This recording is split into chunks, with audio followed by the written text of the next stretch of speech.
How to find saved chats on Character AI. Welcome and let's get right into this tutorial. Now to begin with it, firstly make sure your application is up to date. In order to do so, just tap open your Play Store or App Store in the terms of an iOS device. In the search bar, just search for Character AI. If it is up to date, tap the open button. However, if there is any update available, make sure you leave your application for an update.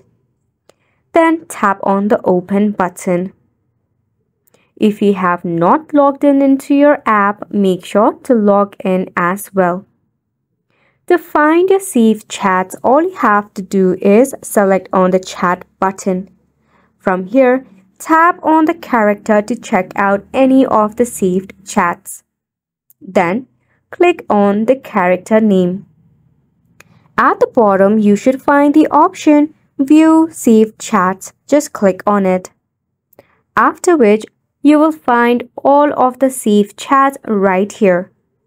That is how you'll be able to find your saved chats on Character AI.